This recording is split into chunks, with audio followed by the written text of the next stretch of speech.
I think other than Madhura, there is somebody else from ILA who has joined. Can you please? Yes, ma'am. Yeah, Amrita, yes, hi. ma'am. Yes, this is Amrita, Amrita. hi. Thank Hello. you. So we'll get started. Good afternoon, everybody. We are back with our ILA and KelpHR series, learning on PoSH, Prevention of Sexual Harassment law, actually, which was enacted in 2013. We call it PoSH, but the law is the Sexual Harassment of Women at Workplace Prevention, Prohibition and Redressal Act 2013. The idea of these series, of these learning series, is to break down the policy or the PoSH law in such a way that we could take away bite-sized learning every time we go out of this conversation, because it's even if it is few pages long, the law, but there are so many deep meanings in every aspect of it.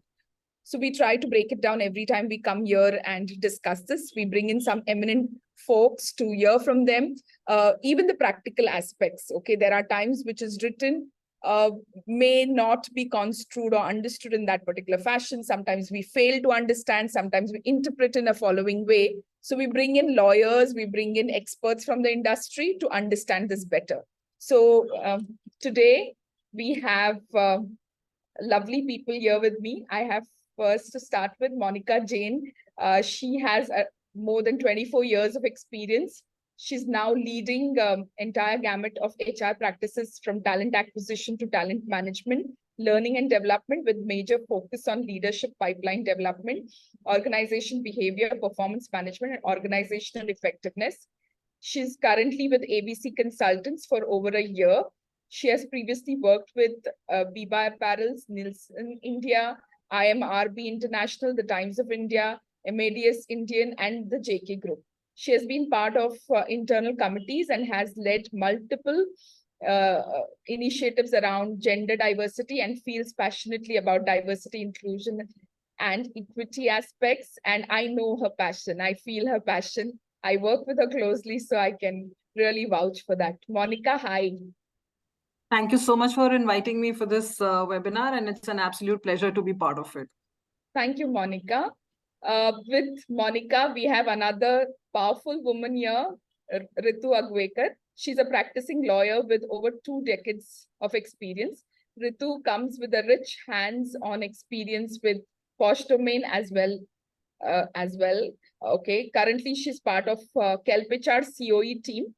She has vast experience in handling many inquiries as part of external member on board and with many ICs of many organizations. And she's also trained many ICs, also employees and managers as per the PoSH mandate. Welcome, Riitu. Thank you so much, Smita. It's been a pleasure being a part of KELP now. And I look forward to learning and, of course, sharing my thoughts around the topic. It is a challenging topic. And as an EM, I think I can give a first-hand experience of how, these things can really crop up and what ICs can actually feel challenged at. So looking forward to this. Thank you so much, Smita. Thank you, Riitu. I'll be just quickly displaying the poster of the topic. But before that, I would like to invite Amrita, who represents ILA, to tell us quickly about ILA. Yes, ma'am. Am I audible? Yes. I'm Amrita from Indian Lawyers Association. So ILA is basically a professional volunteer organization which is dedicated to legal professionals all over India. We also aim at providing professional help to all the people. Currently, ILA is present in all over 75 cities all over India, and we aim to operate in every city all over the India. Yeah. Thank you, Amrita, for that. I hope you all can hear me, right? Thank you, Amrita, for that. Little bit about KelpHR. We started KelpHR in 2013, 10 years back, exactly when we got the law. So when the law came in, there was a whole lot of confusion about how to go about it, what to do around it. There were many people asking various questions, and there were many individuals who were supporting in that space. So that is the time when we got an idea that we'll pull all our resources under one roof and bring all the like-minded people. And that's when we started KelpHR. Today, 10 years down the line, we're celebrating our 10th anniversary. We are 750 plus organization. Our experience is rich. We have supported them all over India. And this is our way. ILA and KelpHR Association was our way to give back to the society, so that we simplify this whole aspect of the law and bring it to everybody's knowledge, common people's knowledge. So thank you for staying tuned to this. Okay, a little bit about the topic now. All right. So as you can read it on the poster, the topic is preventing retaliation under PoSH Act. Many a time what has happened is many women employees do not report a particular case because they fear retaliation. And though the law clearly spells it out that it does not, it will ensure that retaliation is taken care of, it's not easy for many people to come forward and report.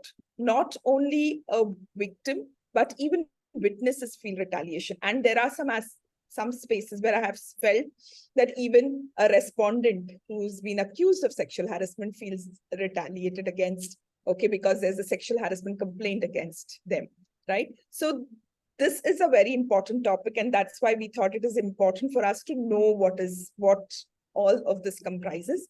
So PoSH Act, though, establishes clear anti-retaliation policies and provides comprehensive training to employees and managers. It is mandated to do that. This should be coupled with the implementation of confidential reporting mechanism, whistleblower protection policies to ensure employees can report incidents without fear, creating a supportive work environment that encourages open communication, prompt investigation of complaints, and implementation of non-retaliation clauses in employment contracts are also crucial steps. Additionally, regular monitoring is important, okay? Accountability for those who are engaging in retaliation, awareness campaigns need to be needs to go on regular basis. Establishing the IC, which has a very credible external member also, or an external ombudsman person is important to strengthen this entire framework.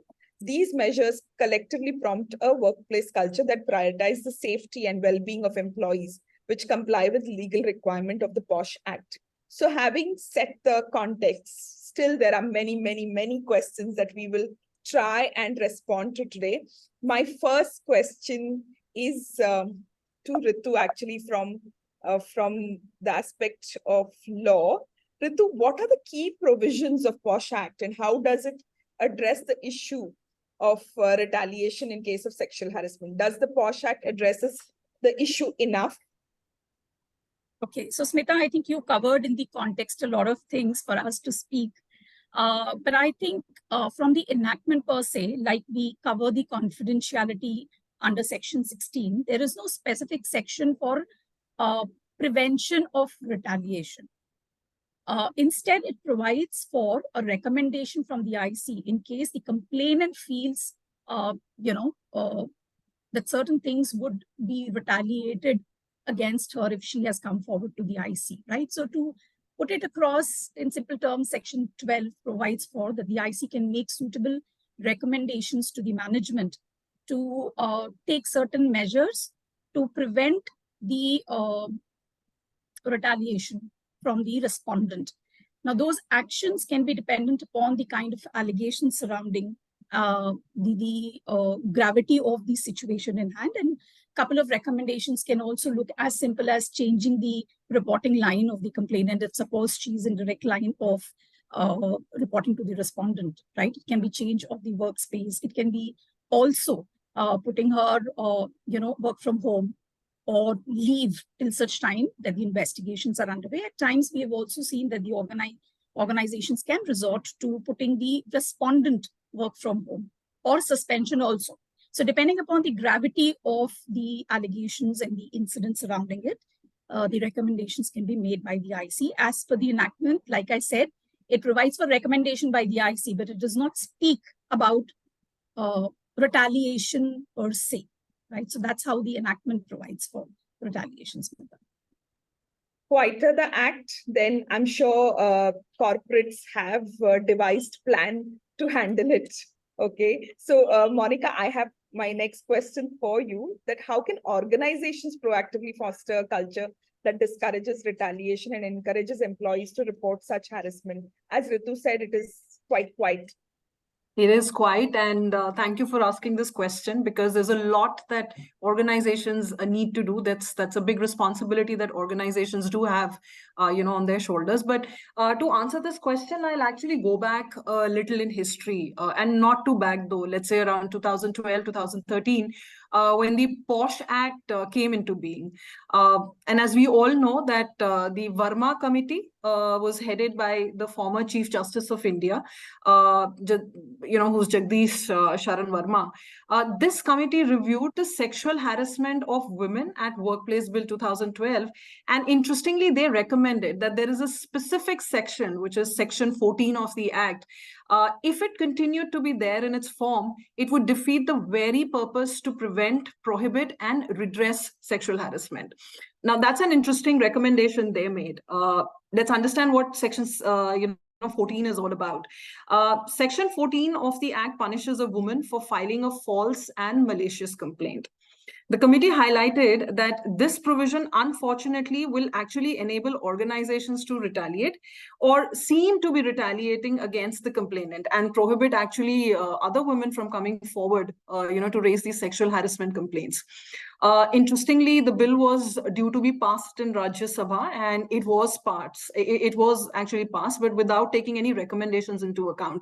And it stays that way even today. And we just heard, Riitu also mentioned that, right? Now, let's try and understand how can this section be used to retaliate, and, to maybe explain that. I'll be quoting a specific case, flashback taking you to about 2017, to a particular case where a complainant was, working in an organization in Gurugram. She filed a case with the internal committee and subsequently even with a local committee. There was a little bit of a gap, rather I would say a huge time lag between the incident, the complaint that the complainant made to the internal committee, and then to the local committee. There was also a bit of an inconsistency in the complainant's complaint to the internal and the local committee, though not, significant, but there was a bit of an inconsistency there. By then, some witnesses also turned hostile, and thus the charges could not be, proved against the respondents. End result, by the use of Section 14 of the Act, the internal and the local committee, both of them recommended that a strong warning needs to be given to the complainant so that she may not have any courage for misusing the law in this manner in future. Scary if, supposing I were to get that kind of a strong warning. What the committees also did was they discharged the respondents from the allegations of sexual harassment leveled against them. The complainant quit the organization eventually, and of course, she's no longer there. She also faced issues finding a new job for herself after that due to some problems around the ref checks, because typically organizations would do ref checks, right? Now this individual has shifted base and she's working out of Bangalore. This is clearly, in my mind, a case in point where Section 14 was used as a tool of retaliation, or it landed up becoming a tool of retaliation, right? Interestingly, if we look at, the PoSH Act, even though the provision clarifies that the lack of proof or the inability to substantiate the complaint does not falsify it, it is evident that the misuse or arbitrary use of this provision can lead to retaliation or seem to lead to it, right? Keeping this, context a little aside, now let me share some survey data with you. 2015 survey conducted, it revealed that 71% of the women refrained from reporting instances of sexual harassment at workplace, which means only 29% of the women are really coming forth and reporting instances of sexual harassment at workplace. Fast forward to 2017, Another survey by the Indian National Bar Association revealed that 70% of women in India complained to the internal committee or the management of sexual harassment incidents. So good, we've actually made some progress over the 2 years, the two data points that I'm sharing with you. But a recent report of 2022 also shows that 8 out of 10 women who report sexual harassment at workplace actually face retaliation of some form. Right? So retaliation is a reality and it is there to stay for sure. I'll zoom out a little bit further and take you to the International Labour Organization, which adopted the Violence and Harassment Convention in 2019. The treaty sets new standards to respond to harassment at workplaces. India, incidentally, voted in favor of this convention and is a party to it. Now, Article 10 of this convention requires every member of the convention to provide protection against victimization of or retaliation against complainants, witnesses, victims, and whistleblowers. That's an interesting development, I would say. So while retaliation is there to stay and it is a reality, there are definitely some efforts being made in this direction to address it. But are those efforts enough? Calls for another discussion, Smita, I'm sure, right? But now moving back to your question where you asked and looking at the entire context I just shared, I strongly believe that organizations have a big responsibility to foster a culture that discourages retaliation and at the same time encourages employees to report harassment and cases of retaliation also, right? So clearly, in my mind, harassment in any form, whichever form it happens to anybody, represents not just a threat to an individual's well-being, but also to the social fabric of an organization, even its culture and the overall business results that the organization can potentially, deliver. Now, as an HR head, and this is an interesting thing I'll share with you, as an HR head, but once an executive way back in 2002, having experienced sexual harassment myself, right? This was way back in 2002, and how that forced me to leave the company. I so understand the significance of, cultivating a workplace where every employee is not only heard, but feels genuinely respected, valued, and above all, honestly protected.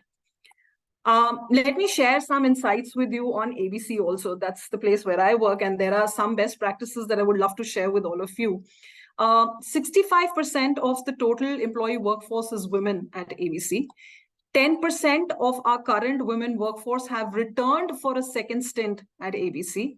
Almost about 1/3, I would say, women employees have worked with us across several life stages, marriage, childbirth, child rearing, and they've actually grown through the ranks in this organization.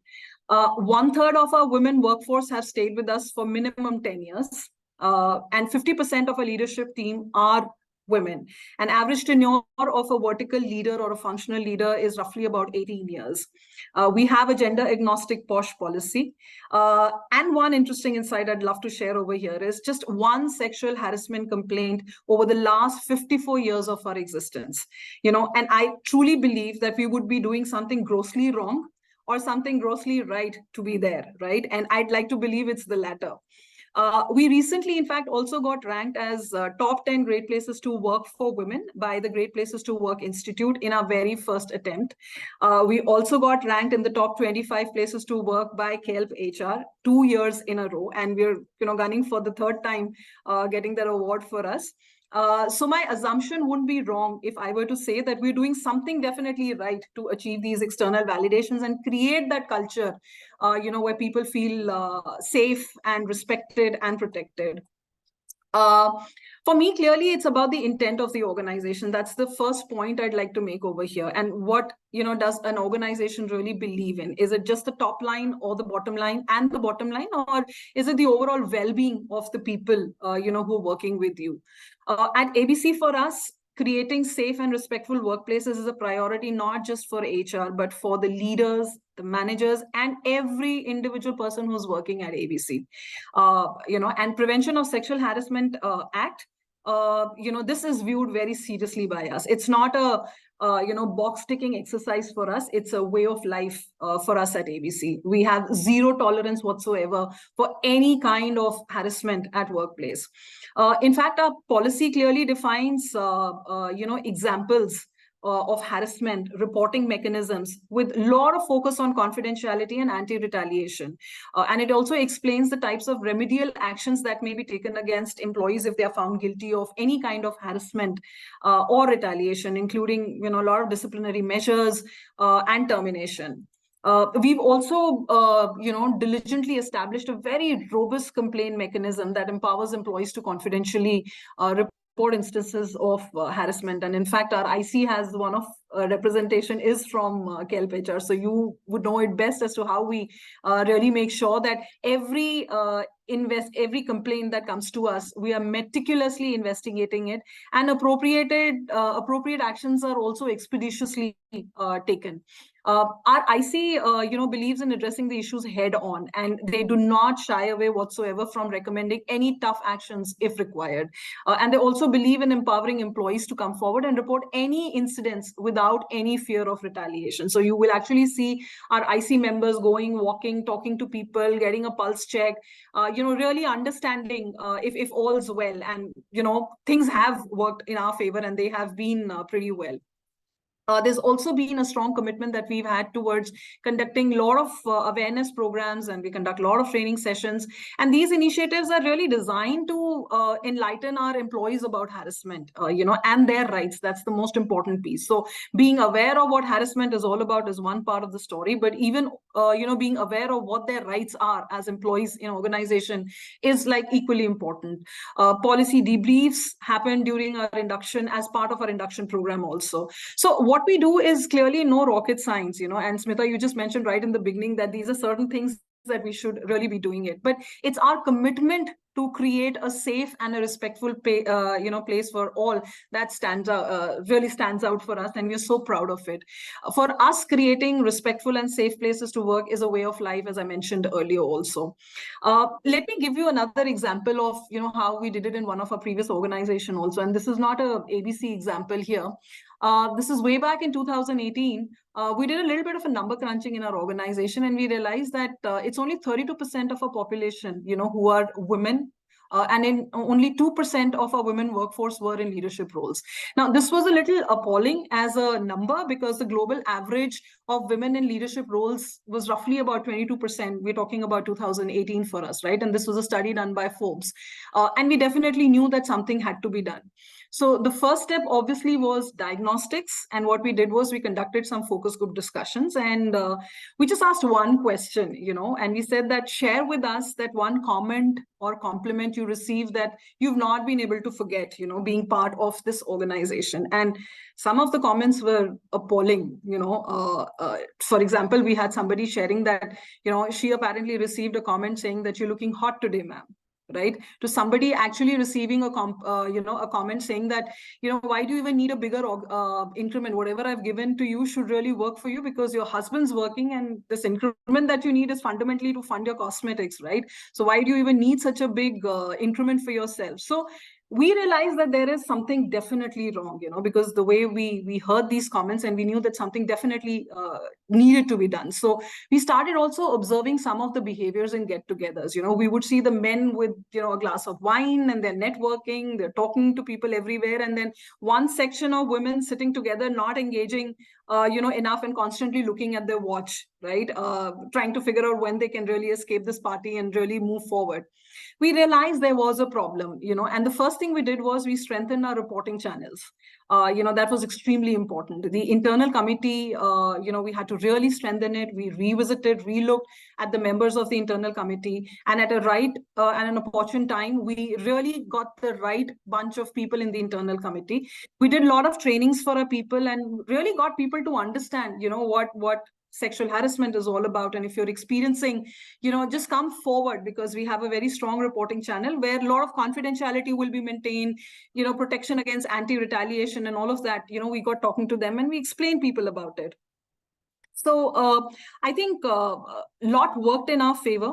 We had the internal committee members and the HR also creating some mentoring circles and understanding what's happening on the floor and how can we nip things right at the bud. So, we also launched, for example, a women empowerment program. We did not call it a women development program, as most of the organizations at that time were calling it, because the objective was not to develop. We knew we had high potential women. It was more about empowering them. So we identified, these high potential women. We put them through a 9-month journey. We had mentors, we had coaches, we had programs, interventions, where they they really understood a lot about managing themselves, managing the team, and the larger context of, how to manage themselves through the change that the organization was going through. They were assigned a lot of high-profile action learning projects. They delivered. We fast-tracked some promotions, and these promotions were given to the most deserving women in the leadership roles. And again, they delivered. We realized we just needed to give women, let's say, a seat at the table, right? And that's what we did. Over a period of 2 years, that 32% became 43%. That 2% became a 19%, and we had more women joining us and feeling more empowered. They came forward fearlessly also to share, with us all the wrongdoings that they were kind of witnessing around them, and some great ideas to scale the organization to newer heights. In fact, we also kept a track of the business metrics. The charts were only going upwards, right? So I think we did just the right thing in terms of ensuring that the right channels are created. There is an element of trust created. There's more open conversation and communication happening, mentoring circles in place so that people can just walk in confidence, and have conversations. And, for us, it clearly worked. It definitely worked. When we did our, employee engagement surveys, I think the scores just went upwards in terms of how confident and how good people felt about working in the in our organization, because they started feeling very safe and protected, the way they did. So clearly, in my mind, I think these are some examples how, in my previous stints and some of the organizations, they've kind of built a culture that's very enabling, respectful and safe for all to work. So, these are some of the examples I could think of and share some best practices for us. So thank you, Monika. Actually, I've been connected with ABC for a few years, and I really know those statistics, and I really look up to ABC for what they have created. Okay, so it's one of the inspiring organization, right? And what I realized is you all just toppled the whole art, right? Rather than telling people that come, you won't be retaliated against, you'll be protected, you empowered them. So it is going from one end to the other end. And I think that's the crux of this entire conversation, that, we don't have to just say that, come on, go ahead, report, we'll protect you, but get them to a level where they feel empowered and they own the whole space, right? That was exactly the whole idea, it's about how do you really give them that confidence to fearlessly come and report any wrongdoings? Clearly, Smita, for us, I strongly believe no amount of audits or consulting organizations, can actually find the wrongdoings the way our employees, can actually do for us. So it's just about ensuring that you're creating the right framework, the right ecosystem and the right kind of a culture where people can, confidently walk up, fearlessly walk up and report any kind of wrongdoings. Absolutely. I think that's a brilliant thing, but still I feel victim blaming is an issue, and it's a very early form of retaliation. So what do you have to say about that? So, when I heard this term victim blaming, I started looking at it from two angles. One is when the victim himself, herself, themselves are blaming themselves, for the situation that has happened. And the other is when others do it to them, right? When the others are victim blaming the individual. In both the cases, clearly the outcome, is to silence the victim, right? Whether you do it to yourself or the others do it to you, which is definitely not good. And as I said, no amount of audit monitoring can bring about the wrongdoings in the organizations the way employees themselves can. So for which, obviously you need to have robust channels to bring out the wrongdoings and an equally robust mechanism to address those wrongdoings, with speed and earnestness. I think you've got to show that commitment, that we're there, and any wrongdoings, we're just there to nip it right at the bud, right? So employees should see that as a priority for us, and that we're serious about it. That really plays a very important role. So I'll discuss both the cases. Once, when you're victim blaming yourself, in that case, it's more like, I wish I hadn't, and if I hadn't, then it wouldn't have happened, kind of a scenario. Now, to handle this kind of victim blaming, we primarily focus on building a safety net, which is so important. A safety net can actually be built for our employees by setting the right precedents. Anything that happens, you try to just take the right, you do what is right.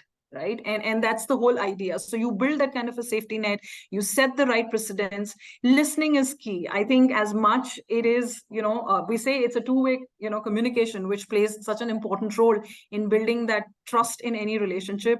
For us, I think it's more about listening. Speaking is equally important, but we say listening is the key. You've got to listen, what's happening around you.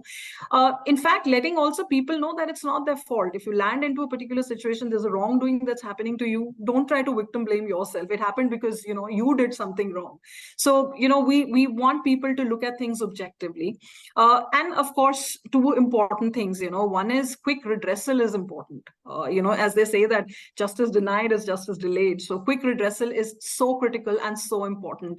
And finally, I would say not shying away from taking tough calls, which is just so important. If you've got to take tough calls as an organization, we should. And that is really going to set a precedence, and that is going to build that safety net, right? So for me, when you're victim blaming yourself, I think these are some of the things that I feel that, one could really do to ensure that the victim blaming by the individual does not really, really happen. In the second case, where the victim blaming is done by others, I think that needs to be handled differently. And I'll again share another example over here from one of my previous organizations. I heard some of the managers make some of the most ridiculous statements, in situations where wrongdoing was happening, wrongdoing reported. I heard statements like, she should have known it better, or something like, what did she really expect, in that situation? Or why didn't she just leave? What was the need for this individual to stay right on there? And things like, why she really asked for it, right? So these were like really ridiculous statements that I heard as in one of my stints when I was working in one of the organizations. Now, taking into this account, what we really did was we designed some special programs for our managers, right? And we said that let's do a diagnostic again first. The first phase to everything is to understand what's going wrong, right? Which is the diagnostic stage. So we did a lot of focus group discussions to understand both from the managers and even the team members, as to what were some of the struggles in building a safe and a respectful workplace. And interestingly, what we realized was that some managers didn't even realize that they were doing it, right? And the impact it had on people, while some who were consciously doing it, this was like part of them, and they were the ones who were really kind of doing this. So the ones who were consciously doing it, we coached them, right? And believe me, all changed. Some for good made efforts to change, and some we changed. We exited them out of the organization because that's not the social fabric of the organization that we're wanting to build for ourselves. Some managers we also realized were suffering with some unconscious biases. They were suffering with stereotypes that resulted in those microaggressions that we keep talking about, right?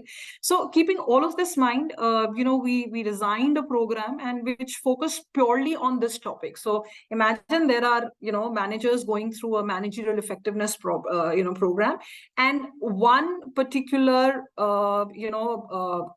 part of the curriculum is focused purely on building safe and respectful workplaces, right? So we actually had a dedicated program around it.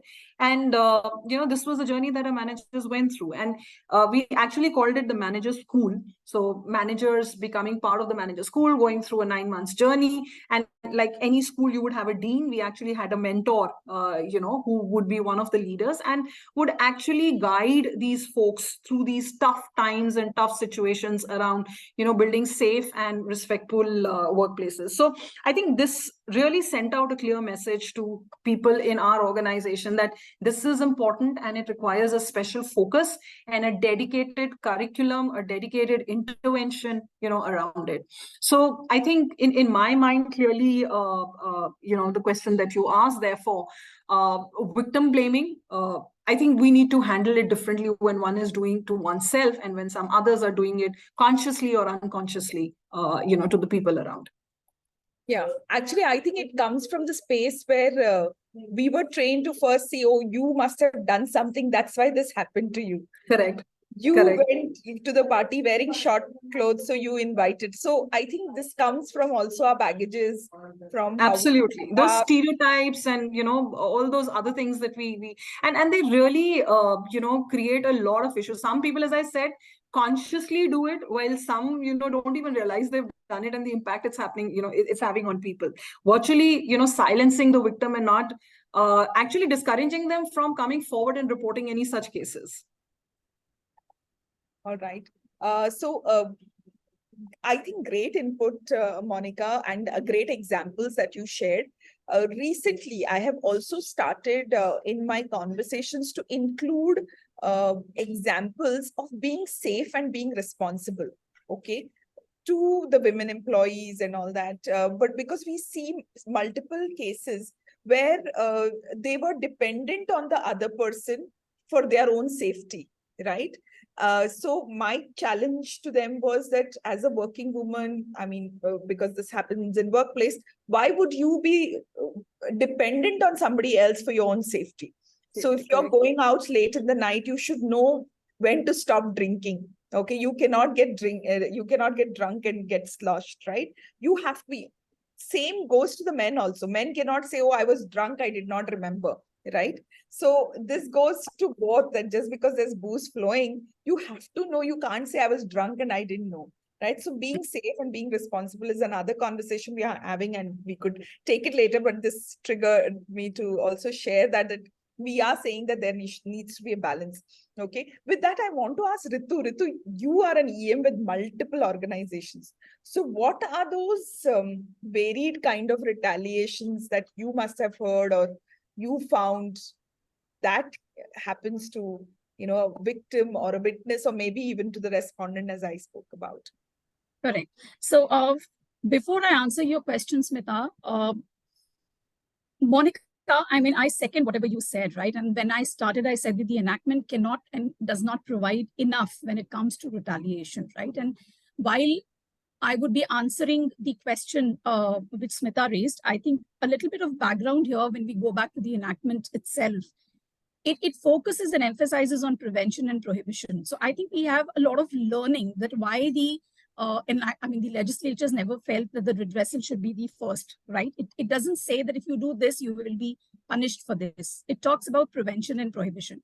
The entire onus also is on the employer. So I think, having said that, Monika, organizations, I mean, kudos to your organization if it is undertaking so many steps to ensure that, in the first place, it is a safer workplace for everyone. I mean, why only women? It is a safer workplace for everyone who is a part of that, right? And the entire endeavor should be to provide a very conducive environment for everyone who is a part of that. Now, when we are talking specifically about the enactment in the forms of retaliation, we have seen to the extent of, I mean, I personally always felt, EM or no EM, Smita, I think the biggest form of sexual harassment that is existent in the workplace is intimidation, which Monika also said that, and it is so embedded form of sexual harassment that people would just say that, it is just workplace harassment. Just because you were not allowed to work in a night shift, or maybe a particular dress that you avoided wearing because somebody is looking at you in a certain fashion or manner, right? So this is all intimidation, which is unsaid, which is not spoken, right? And then we relate it to Section 14 of false evidence, where there is no evidence and there are no witnesses to that, because it is a subjective thing. It's an individual thing. It is about impact. There are instances of sexual harassment which may happen at places where there is no CCTV footage, right? I mean, people are smart. People know that if I do this, I may call for trouble. So we have to take care of those kind of people who come with that intentional sexual harassment in their mind. And we are not talking about the innocent people here. And that's the reason why we have to be extremely careful about what is a false complaint. And I read somebody wrote in the chat also, and they had a question there about how do you distinguish and how do you tackle that, right? So just to answer your question there, but Monika, because you picked up false complaint and victim being retaliated on account of that, there is a explanation to that.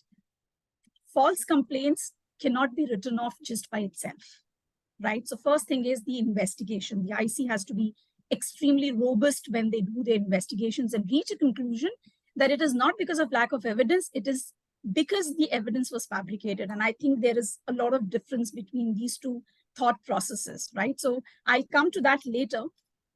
Another thing is there has to be a show cause inquiry to the complainant to call her filing a false complaint. It doesn't happen automatically, right? So again, the IC needs to be a knowledgeable IC. The IC cannot function the way it wants to function. Very importantly, it cannot function the way the organization wants it to function. So there are three aspects to it. Coming back to you, Smita, we have seen retaliations in the form of people going to the extent of hurting the complainant or threatening the witnesses, right? And now, how far can an organization go? There is a limit to that also. Because while we are talking about workplaces and we are talking about extended workplaces, there is a limit to where the organization can extend its support, right? Ultimately, sometime the person is going to be alone. Sometime, somewhere the person is going to be by himself or herself. When I say himself, I'm talking about witnesses because the enactment provides only for the women coming to the IC, right? So there is a limit to that as well. But we have seen retaliations to the extent where the complainant was threatened with life. She was with grievous hurt, and instances did happen where she was not only threatened, she did face the consequences also. And then she, in fact, then reported it to the manager, which she shouldn't have, because then the matter was with the IC. But obviously understanding that this is an extra sensitive case and there is already a lot of harm done to the complainant because the initial allegations were also in the nature of sexual assault. So we took the help of the police. There was an FIR also filed, and a lot of things happened in that. But to that extent also people can go. And I think there is where the enactment per se has to be, very clear in terms of what is the punishment then. Because pending the investigations, if suppose there is a retaliation, then the IC should not be tied down to only recommendation. It should be able to take stringent steps. Because there then we are actually talking about confidentiality aspect also, right? So we cannot take help outside the IC. So we are bound by that. The steps that we can take are only limited to recommendation. Then what does the management do, right? So there are a lot of question marks in between. And I think there is where a specific section or an amendment has to come in force where it talks about stringent action if there is a retaliatory action by the respondent or the complainant against the complainant, respondent, or the witnesses. So I think that will go a long way in ensuring that there is no retaliation. Yeah, amazing. I remember of one particular case where the woman employee was isolated because the complaint was against the manager.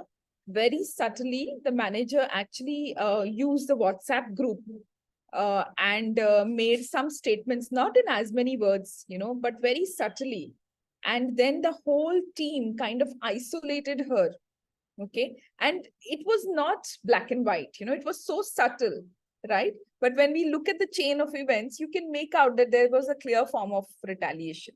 People say, okay, retaliation, okay, I'll threaten you to kill you or whatever. There are such simple and such subtle, but they're so painful, right? I'll give you one more example here. And this was an interesting case that happened in one of my previous organizations. So there was this harassment case, manager warned, counseled, everything. But the reporting relationship, we didn't change because the kind of harassment that you're talking was very different, right? This manager actually, in a very subtle way, excluded this individual by setting calls with stakeholders either 8:30 in the morning or 6 p.m. in the evening. And that was the time this complainant that we're talking about, right?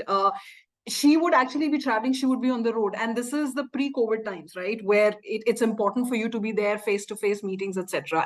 And this individual actually created issues. And what eventually happened was this particular person, this complainant that we're talking about, the employee, she could not participate in these important meetings. So in a very subtle way, this individual isolated her. This was brought to our notice. We did a little bit of an investigation, and we actually figured out that this manager had sent out requests to stakeholders saying that let's do calls early in the morning, 8:30 and 6 p.m. in the evening. Right, and to add to this, Monika and Smita, yes, so I spoke about retaliations which have gone to that extent, and they become really, extremely, I mean, for anybody not to come forward, this becomes, I think, one of the most important deterrents, right? And what you both have said, we have seen instances where, these kind of isolation, I mean, we have got performance feedbacks changed drastically, right? Yes. Not being included, of course, is one thing when the person is working from home, because the investigations are underway, and then the complainant is put work from home just to, prevent any kind of retaliation. There is a total exclusion from the day-to-day reporting line, projects, assignments, so these things, yes. So like I said, people have become aware, now we don't have a class where people are not aware of the enactment. And that's the reason even sexual harassment and the nature of sexual harassment is extremely subtle. That's why I said anything which is on the face of it, which appears as a gender discrimination, which you said that, there was a gentleman who made the statement that whatever you earn is only going for buying your cosmetics. Your husband is already earning, so where do you need the money? So apparently on the face of it, these kind of statements may just appear as gender discrimination or sexist for that matter, but we never know. I mean, what lies beneath that, because it also speaks about the way a person thinks, right? And it can culminate into something which is more serious. So again, speaking about this, I think more than the enactment, it is the organization's culture and the tone that they set for the employees who become a part of that is more important. Absolutely. And that's why focus is prevention and prohibition. So I think the redressal is something which I'm going to keep quiet today, Smita, and the entire onus here should be, when we're talking about retaliation and prevention, should be to prevent and prohibit. I think that will set the tone in the context of going in the right direction, moving in the right direction. Absolutely. Thank you for that. And my next question to Riitu, is that what role does education and awareness play in preventing retaliation? And how can organization effectively train their employees and management on this issue? So both Riitu and Monika from your organization also. So we'll start with Riitu, what she thinks about it. Yes, so as a part of the mandate, of course, I mean, everyone here knows the general awareness sessions and, making people aware of what the harassment is, the faces of sexual harassment and all of that. But I think not enough is happening, because I think we still are very restrictive in doing those sessions. They are not, having the kind of impact that they should actually have. There has to be a proper demarcation of the lines of the reporting lines, the people who are working in teams, kind of segregating those lines.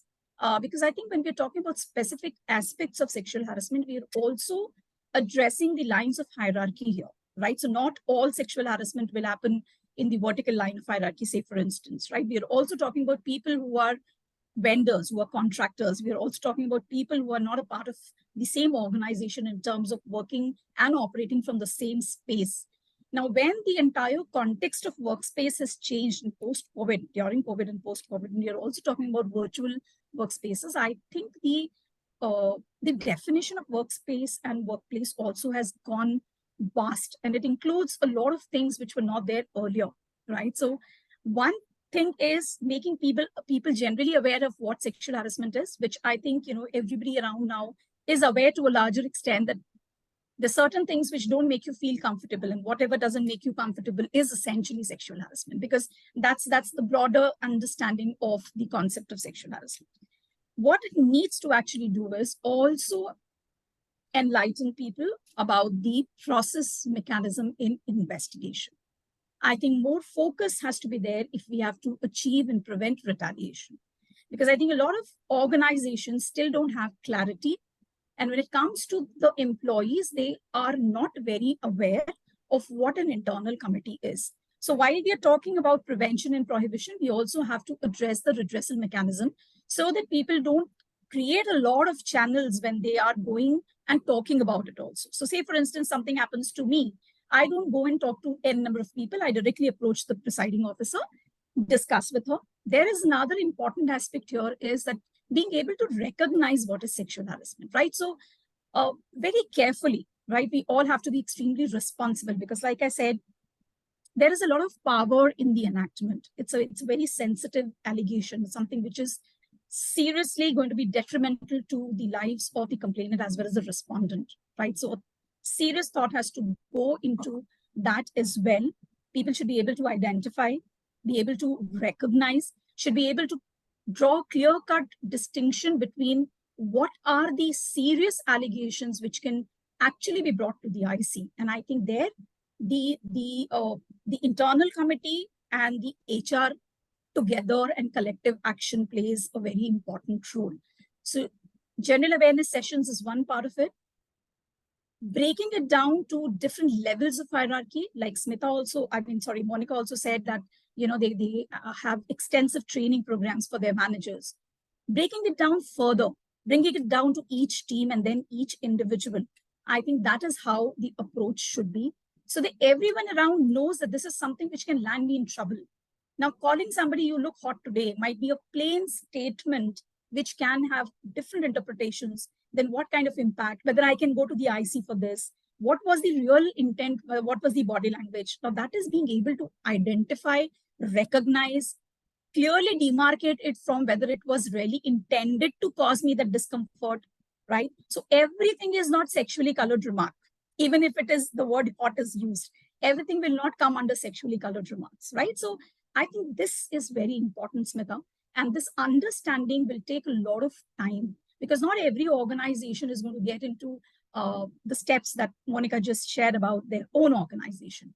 I mean, we are living in a situation right now where I think 60 or more than 60% people or organizations don't even know there is something called PoSH. Yeah. Right. So while we are struggling with that, I think it's going to take a lot of time to be able to come to the understanding that what can be reported under SH also, right? So that we don't have unnecessary workload, I will say, on the IC. IC will be able to do justice to the actual serious matters, also ensuring that the organizations will get the message straight, that it's more about prevention and prohibition rather than going to the redressal mechanism. Absolutely, absolutely. Thank you for that. Monika, do you want to add anything specific from your organization? Nothing as such, but I would just say that to my mind, clearly awareness is the first step to any change, because once you know, you cannot not know it, right? Clearly. So I think we do conduct a lot of training programs, for new recruits, for existing people.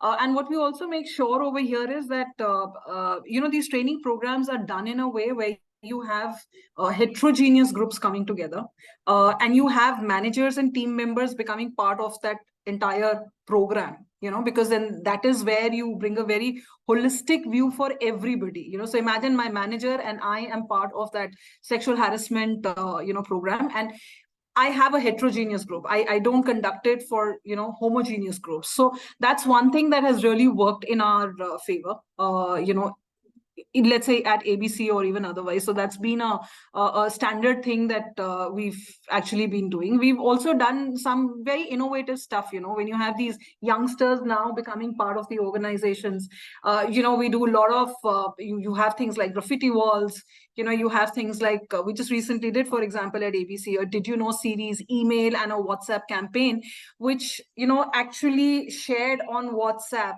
who the IC members are with their photographs, email IDs, telephone numbers, clearly mentioned, and a solid, statement saying that, this IC has, and the organization has, zero tolerance, to any kind of harassment, sexual harassment and otherwise, and a lot of other things, we shared through these Did You Know series. We've done training programs with KelpHR, Smita.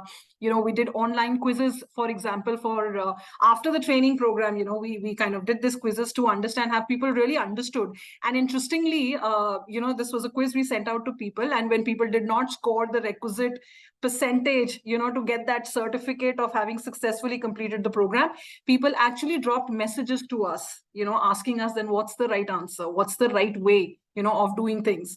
And it was quite heartening, be it managers, be it individuals, they came forward, and we knew that these were things just in the right direction. And believe me, I think for me, it flows top down clearly. Your leaders, what's the kind of message they want to send across? And for us clearly at ABC, I think, as I've been always saying, creating respectful and safe workplaces is one of the biggest priorities for us, because we understand people are spending a major chunk of their life, I would say, at workplace, right? And if you don't give them that safe environment, you've just lost it. You've lost the plot completely, right? So for us, that's what it is.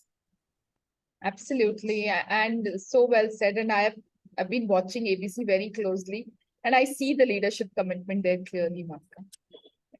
So my next question, Monika, to you and Riitu, could you explain the significance of having confidential reporting mechanisms and whistleblower protection policies in place to prevent any form of retaliation? Do they really help in reducing retaliation? Okay, so maybe I'll go first on this. We know that no matter how much you try, some element of violation of confidentiality is bound to happen, right? For the simple reason, we've had cases even before they reach to IC in an attempt to consult, let's say, colleagues, friend, partial damage in terms of confidentiality around the case itself has already been done. But I would not call this damage. To me, I think that's the good part, which is people getting to know about the episode. But at ABC, what we ensure is that there is complete confidentiality maintained during the investigations, right? Which means we do Zoom meetings at neutral locations, so that nobody can trace back those meetings to, the episode as such. Because for us, complainant, respondent, during the investigation, I think these are fair investigations we want to do, and respect and dignity is deserved, by both the parties, right? So, till the time the investigation is still going on, clearly for us, right? And we actually get our people to, operate under an oath of confidentiality, and we reinforce the fallout, in case the same is not maintained. So for us, that's extremely important. And what we also try to do every now and then to ensure that confidentiality is maintained, we expedite the process of investigation also, because the longer the duration, the more the speculation, the more the, things can turn out the way they shouldn't, right? So, of course, we make sure that these investigations are not done at the cost of quality, but we try to ensure that these are expeditiously brought to closure. And based on any recommendations, that come from the IC, we actually act even faster, so that the message goes out loud and clear. Because for us, speed is essence. Of course, the quality of investigation, objectivity around, the investigation is equally important. So I think clearly in my mind, that's what I'll have to add when it comes to confidentiality. Thank you. I quick time check, but I have a couple of more questions. So I have one question for you, Riitu, and one question for you, Monika, because I really want to ask these questions and not run out on time. So Riitu, for you, in cases where, for example, internal mechanisms of whatever is set up for retaliation, for biases, if they fail, as an external member, do we have any role to play? Do you think we can do anything about it? All right. So I think the external member plays an important role in terms of not only getting neutrality to the whole investigations. I think the whole purpose here is to be impartial also, right? Otherwise, the mandate, the enactment would have just left it at the constitution of the IC with 50% women and, the presiding officer, everybody from the organization, because it's their internal issue. It's an internal committee integral to the organization. So I think the very purpose why the external member has been put as a condition precedent to the constituted IC, not only during the investigations, but otherwise also, is to have that kind of impartial lookout to the processes, ensure that the entire process as an investigation also is being followed, foolproof, right? So like Monika said, and I would add to that, because that will answer this question, Smita, very accurately and appropriately, is that there are two things that the external member has to ensure. One is time-bound investigation and conclusion. Second is ensuring that, none of the process breaches happen, right? Now, there is a fair amount of possibility that there is no evidence, there are no witnesses, right? And there is where the expertise of the external member is of utmost importance, because the person is well versed with what next and how do we approach that, right? Now, so if I have to go back, we are also talking about training the committee members. We're also asking them and training them how to look for evidences, how the investigations should happen, right? So while you are in a statement recording, what should you be looking at? So I think it is a very collective, cohesive action that we are looking at from the perspective of the external member also. It is not only zeroed on or at the time of investigations. I think we have to look at the whole picture here. We have to look at the whole approach here right from the time that we are onboarding people on the committee also. I would also like to add one more thing that, you know, while we are constituting the ICs and we are training them, the endeavor of the organizations should also be to have more specialized people on the board, right? So maybe an expert in investigation from the SIS or maybe forensic expert, right? From the organization, because every organization has got a disciplinary or a grievance, and they should have people from that on board as representatives on the committee. Because I think there's a lot of onus on the committee while they're doing the investigations. And while they're doing that, it's important for the external member to ensure that the constitution goes in the right manner. I'll add one more thing. I mean, both of you are from the HR domain, but, you know, as a part of the constitution, I always have this in mind that the HR should not be a part of the committee, because normally, you know, and most of the times they will be the first point of connect for the complainant to reach out to. At times, even the respondent would reach to the HR if they have the anticipation of any complaint being filed, right? And then they can be very good witness for the committee during investigations when there are no witnesses at all, right? So I think those things are certain things which go a long way. An external member has to be very firm. They really have to be neutral in its, and I mean, its actual role and delivery of the work that they are deputed there for. So Ritu, as you were speaking, I got reminded of one particular case where the entire IC was being retaliated for a case which was against a CXO, a senior, very senior person in the organization. And the retaliation was not only from the respondent, but also few other senior people. Okay. Now, I was an external member. Now, you can imagine the situation. Now, we have a hostile internal committee members, right? So when I got to know about all this, then as an external member, this is something that I did. It is nowhere written in the law. There is no direction about it. How can an external member help? So this is what I did. And I don't know if it is a great tip. I wrote to the managing director, chairperson of that organization, and I stated saying that that person needs to step in and look at what is happening here, because I don't have an impartial IC here. IC is becoming hostile because of various reasons.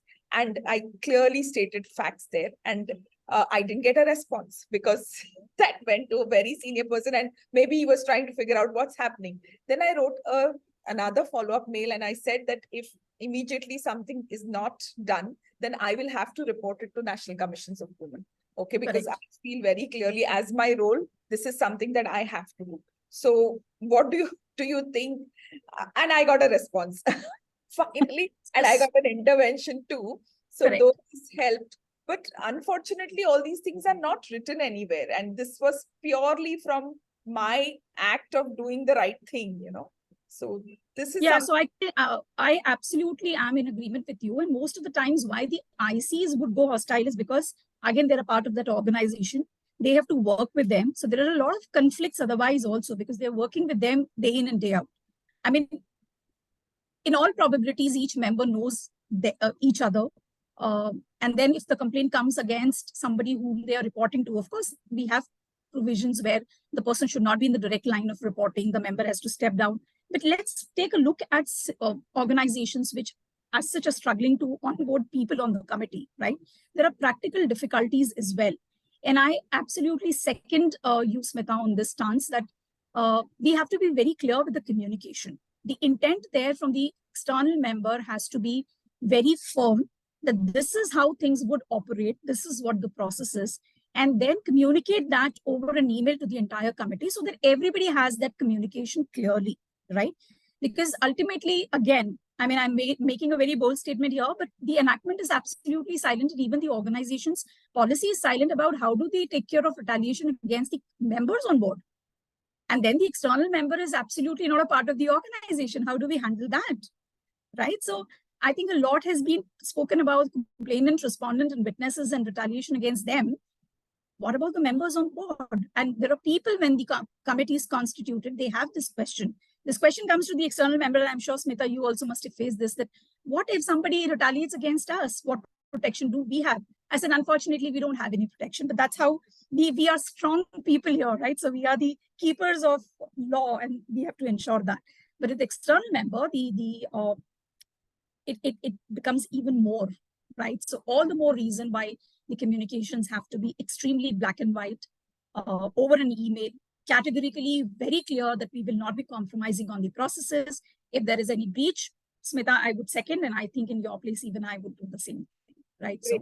So I know I have overstepped the time, but Monika, one last question for you is about disciplinary action. So what are the disciplinary action that your organization would have taken against anybody who would have retaliated against any of the parties? So is there anything that you all do? Yeah, so I think we actually kind of make it known that proven acts of retaliation will result definitely in disciplinary action, which could include, as grave as something like termination, or any other appropriate measures. In some cases, counseling has worked for us, like in the previous case I mentioned to you, where this person eventually retaliated the way he did in terms of organizing meetings either early morning or, late in the evening. So it depends on, I would say, on the gravity. Eventually those disciplinary actions kind of get taken. But I think the more important piece I would also say is that consistency in enforcing these consequences is crucial to send out a strong message, against retaliation. So whenever you face any retaliation, I think the idea is, depending on the gravity, you take whatever those disciplinary actions are, but you make sure there is consistency, all throughout, whatever those disciplinary actions have been taken. I hope that answers the question. Absolutely. Thank you so much. And I think we discussed a very sensitive, touchy topic today, starting from fear of retaliation to retaliation and outcome of retaliation. So we tried to touch in an hour whatever we could, but I think we have touched many aspects of it, right? And I'm really, this is just an opening of a conversation. We're just beginning. There must be a lot of ideas, thoughts. We're going to put it out there. Please reach out to us and we'll be happy to answer your questions. As I told you, there are many things which are just not written, and we at the moment take a very strong, ethical, at that point of decision with the spirit of the act in mind, right? So like-minded people brainstorming and coming up with an idea will really help, because there are many loopholes that needs to be closed. Thank you very much for staying with us. And I am so thankful to the lovely two co-panelists that I had today, Monika and Riitu. Any closing remarks from the two of you? No, I think I would say I learned a lot, Riitu, from you today, and Smita. And thank you so much, I think, for KelpHR being a partner on this journey at ABC. So great learnings for me also, from this group here, and I thoroughly enjoyed. And I hope we answered some questions. Oh, absolutely. Absolutely. I mean, do you all have a position in ABC for me?